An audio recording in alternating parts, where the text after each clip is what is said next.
Bueno, en este programa, a raíz de nuestra decisión de dar cuenta de una información publicada por la revista Proceso, con una entrevista con los colegas de Proceso que dieron cuenta de cómo se utilizó dinero público, recursos públicos del Estado de México, pues para ponerlos al servicio de una conductora de Televisa. Entiendo que hoy es su conductor estelar, y que, bueno, pues nosotros dimos cuenta de ese hecho, que por cierto merece todas las investigaciones del caso desde el ámbito público. Y bueno, a raíz de esa historia, vinieron o han venido un conjunto de acusaciones desde el Canal 2 en contra de mi persona y demás cuestiones que aquí hemos referido. Hemos hecho comentarios al respecto porque pues desde luego no es cualquier cosa que desde la principal televisora del país, que es Televisa, que es desde luego la responsable de una circunstancia que ha llevado a una degradación muy importante en México de la pantalla en nuestro país, con programas de esta naturaleza que desde luego están soportados en buena parte de su existencia en la falsificación y la simulación. Eso, bueno, lo dejamos ahí como parte de una realidad en el Canal 2 de Televisa. Dio pie a un conjunto de cosas, como hemos dicho, que incluso siguen su curso, porque se nos solicitó en una hojita que no tiene ni membrete, es una especie de solicitud de réplica vergonzante donde no viene el membrete de la televisora, y se nos solicitó un derecho de réplica. Nosotros ayer tratamos de contactar precisamente para atender esa solicitud de espacio de la conductora de Televisa, y dejó aquí un teléfono al que Kiren Miret, nuestra productora, llamó durante varias veces durante el día y nunca contestaron. Ese teléfono de la productora de este programa nunca contestó, así que pues está en veremos cuál es exactamente la solicitud. Queríamos confirmar que efectivamente fuera la firma de la conductora de Televisa, queríamos confirmar que eso hubiera ocurrido. No pudimos contactarlos después de varios intentos, y son varios telefónicos. Finalmente dejamos un mensaje a su productora, mensaje de texto que dice: buenos días, soy Kiren Miret, productora de Carmen Aristegui, ¿a qué hora puedo comunicarme vía telefónica con usted? Gracias y buen día. No ha habido respuesta al respecto, así que lo dejamos ahí, esta parte de la historia, que no es en este instante la más importante, pero lo doy ahí como seguimiento a una solicitud llegada a esta estación en una hojita sin membrete, en donde se pone el nombre de la conductora estelar de Televisa. Bueno, hasta aquí, punto y aparte. El tema nos ha llevado a recordar quién es el personaje que Televisa eligió para colocarla como su imagen, porque es la imagen de Televisa frente a la tragedia. La imagen que Laura Bozzo proyecta, pues es la imagen de la empresa que dirige Emilio Azcárraga, Bernardo Gómez y un conjunto de personas que desde luego pues han promovido acciones filantrópicas como el Teletón. Ahora la atención a la emergencia pues la colocan precisamente como su imagen pública. Es un personaje que desde luego tiene una biografía y una historia muy compleja, relacionada fundamentalmente con una historia criminal. En Perú se llevó a cabo un proceso, y eso es muy de destacar de un país, en este caso Perú, logró procesar judicialmente un conjunto de ilegalidades, irregularidades, conductas absolutamente aberrantes para una democracia, en donde la maquinaria política de propaganda del régimen pues contó con el desvío de recursos que sirvieron para sobornar a congresistas, a empresarios, a comunicadores, a medios de la llamada prensa chicha en Perú, que es esta prensa sensacionalista. Y en este entramado criminal, bueno, quedó ahí involucrada y procesada precisamente la conductora estelar de Televisa. Eso es muy sabido. Eso es absolutamente sabido, porque la historia de Perú, desde luego, está marcada por el encarcelamiento de quien fuera su presidente, Alberto Fujimori, el encarcelamiento de quien fuera la inteligencia detrás de Fujimori, que era Vladimiro Montesinos, un escándalo monumental de corrupción en Perú, que fue procesado apropiadamente por Perú, y que dentro de este entramado está este personaje que hoy es una figura estelar, gracias a las decisiones precisamente de la televisora que la invitó a participar en su Canal 2. Emilio Azcárraga y Bernardo Gómez y los demás que toman decisiones en la televisora la han colocado como su imagen pública frente a la tragedia nacional. Yo le aprecio muchísimo esta mañana a Julio Arvizu, que es un abogado, hoy procurador público especializado en delitos de corrupción de la República del Perú, que está de visita en México muy poco tiempo, estuvo aquí, tuvimos contacto con él, conversamos este fin de semana y yo le agradezco que lo que pudimos platicar el sábado pasado con este caso criminal de alto relieve que involucra a este personaje y que desde luego nos vuelve la mirada a lo que Perú sí hizo, es decir, procesar judicialmente las acciones de corrupción que desde los más altos niveles de la política se cometieron.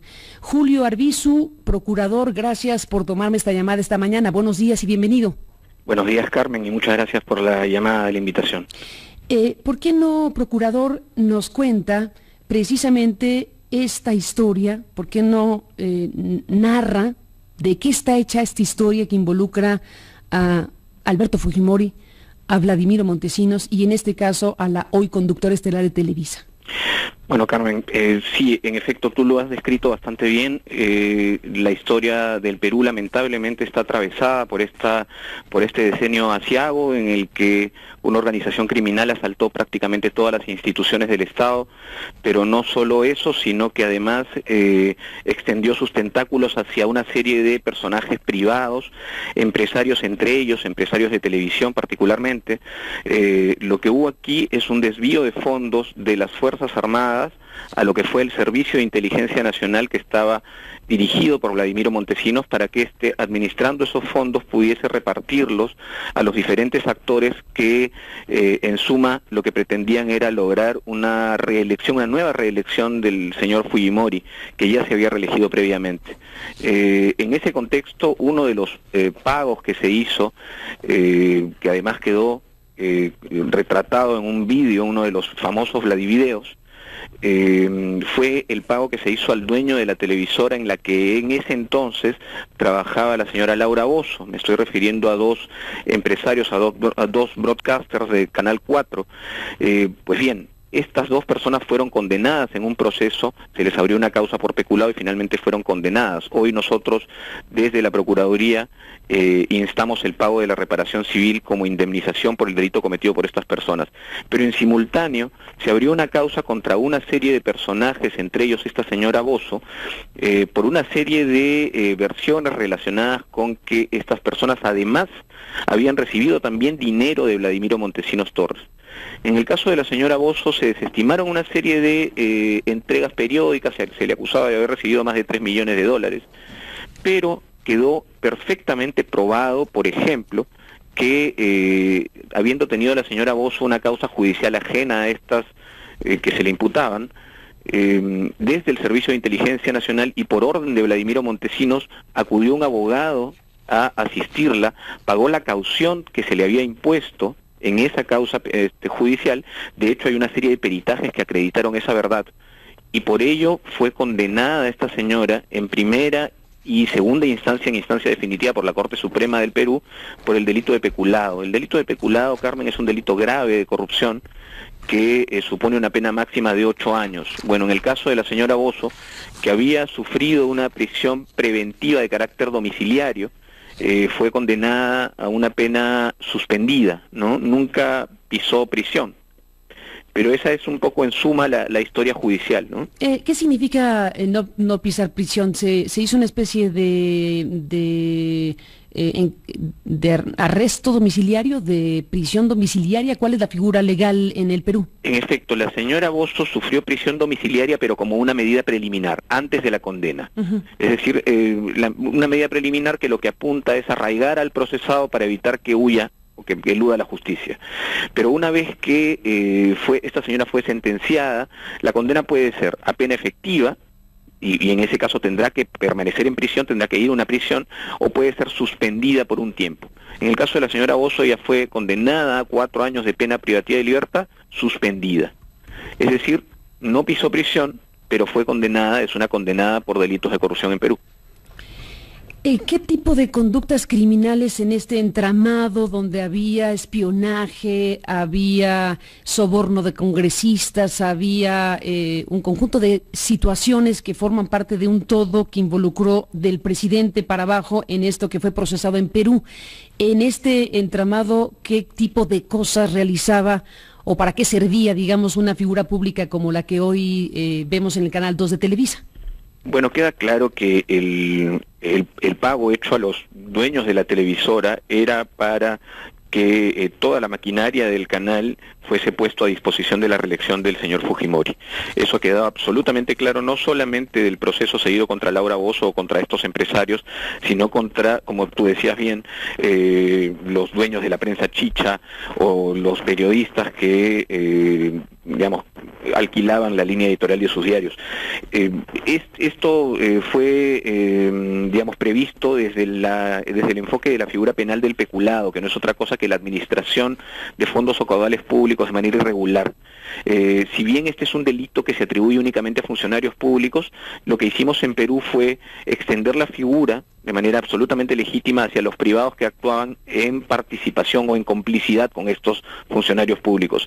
Y allí le cabe la responsabilidad a estos empresarios y, por cierto, también a la señora Bozzo, que con conocimiento pleno, porque además ella es abogada y se jacta de serlo, con conocimiento pleno de que esto venía, de que estos fondos provenían de la administración pública, pues permitió o hizo que le pagaran una caución en un proceso judicial, ¿no? Alquilaban la línea editorial pagada con dinero desviado del gobierno peruano, de las Fuerzas Armadas, dinero de las Fuerzas Armadas desviado para actos de soborno, corrupción y compra de la línea editorial. En el tipo de programa del que estamos hablando, que de por sí ya es todo un tema, el propio tipo de programa que esta persona pues ha desarrollado en los últimos años en diferentes países, ¿qué tipo de situaciones se presentaban para promover y para alentar o para provocar la reelección de Fujimori y lo que sucedía incluso con los opositores a Fujimori? ¿Qué cosas sucedían dentro de ese programa? Bueno, si bien esto no es materia del proceso judicial o no fue tomado en cuenta para la condena, sí yo recuerdo con mucha claridad que el programa de esta señora lo que hacía era prácticamente inventar lo que en Perú se llamaron los psicosociales, es decir, se presentaban una serie de eventos muy efectistas para desviar la atención de algunos problemas de fondo en el Perú. Y por otro lado, pues lo que había... Para desviar problemas, es decir, había acción deliberada para desviar la atención pública hacia el escándalo y el teledrama, pero deliberadamente. Absolutamente, y más allá del efecto denigratorio de muchas de las escenas que transmitió en esa época el Canal 4 a través de ese programa, lo que hubo fue sí una especie de campaña en favor de la reelección del señor Fujimori, elogios públicos, denuesto contra los opositores, pues sí, como te digo, a pesar de que esto no fue materia de fondo para la condena, pues yo lo recuerdo con mucha nitidez. A los empresarios de ese Canal 4 ¿se les quitó la concesión y los metieron a la cárcel o solo los metieron a la cárcel? No, la concesión no se les quitó por una razón. La empresa fue sometida a una reestructuración en el marco de un proceso comercial y digamos allí entró a administrar el canal los acreedores, se formó una junta de acreedores y hoy es otra empresa completamente distinta a la de ese entonces. Lo que sí pasó es que fueron condenados, efectivamente, ellos están, uno de ellos, el padre, está en prisión todavía, el hijo salió hace unos meses y nosotros desde la Procuraduría lo que estamos haciendo es, lo que hacemos en verdad con todos los condenados por delitos de corrupción, es requerirles el pago de una reparación civil digamos, relacionada con los delitos que han cometido, ¿no? Es decir, a los anteriores dueños del Canal 4 no se les quita se les quita de facto porque se le da a los acreedores, digamos, se transfiere la concesión a los acreedores. Así es, se forma una junta de acreedores que es la que finalmente toma la administración del canal. Y como parte de esa cadena de conductas criminales que involucró a los más altos funcionarios del gobierno de Fujimori, Montesinos y los demás, los empresarios y en este caso la periodista y los que estuvieron involucrados en ese entramado criminal, pues todos formaron parte, digamos, de ese proceso que en el caso de los empresarios de la televisión del Canal 4, pues les ha costado hasta la cárcel y devolver lo que sea una especie de resarcimiento al Estado. ¿Qué han devuelto o qué han dado para aminorar su pena carcelaria los dueños de aquel Canal 4 donde trabajaba Laura Bozzo? Ellos fueron condenados al pago, bueno, a pena privativa de libertad y a la vez al pago de una reparación civil cuantiosa, que en su caso era de más de 80 millones de soles, casi estamos hablando de 30 millones de dólares. Yo podría decir que no han pagado ni el 10% de lo que se les ha condenado.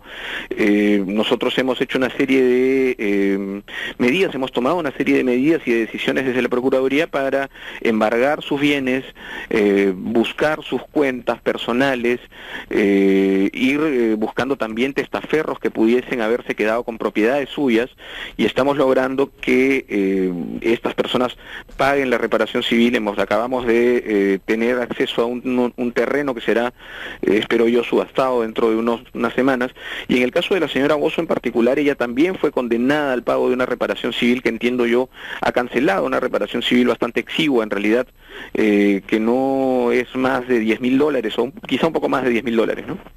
Poco respecto a lo que pagaron los otros, pero digamos que eso ratifica el hecho de que fue procesada, sentenciada y tuvo que pagar por ello. Así es, no queda ninguna duda, es una persona que ha cometido un delito de corrupción en Perú, y ha pagado la reparación civil, que en suma es también un reconocimiento de las imputaciones. Hace unos días, procurador Julio Arvizu, procurador público especializado en delitos de corrupción de la República del Perú, vi una información respecto a esto que usted está diciendo del sistema de justicia en Perú, donde como parte de la pena, como parte del proceso judicial, tienen que devolver, resarcir económicamente parte de los daños causados por estas conductas criminales al Estado peruano. Vi algo que me pareció muy exótico, algo que tenía que ver con una pieza de oro de 7 kilos y un reloj de diamante tras diamante, cosas que se vieron apenas hace unos días. ¿Me puede contar de ello? Bueno, sí, Carmen, realmente creo que este asunto da cuenta de la obscenidad de la corrupción y el poder, hasta dónde se puede llegar con, digamos, esta conducta. Efectivamente, en el año 2001, cuando empezó a instaurarse el subsistema anticorrupción en Perú para hacer frente a esta organización criminal de Montesinos y Fujimori, se incautaron una serie de piezas de oro, relojes de marcas conocidas, y han tenido que pasar 13 años para que recién podamos tener de manera definitiva el decomiso de esas piezas. Lo que hemos visto hace 3 días apenas es efectivamente una cantidad de relojes, joyas de oro, que solamente en peso son más de 8 o 9 kilos, solamente en peso en oro, sin contar los diamantes, porque hay relojes de diamantes enteros de diamantes.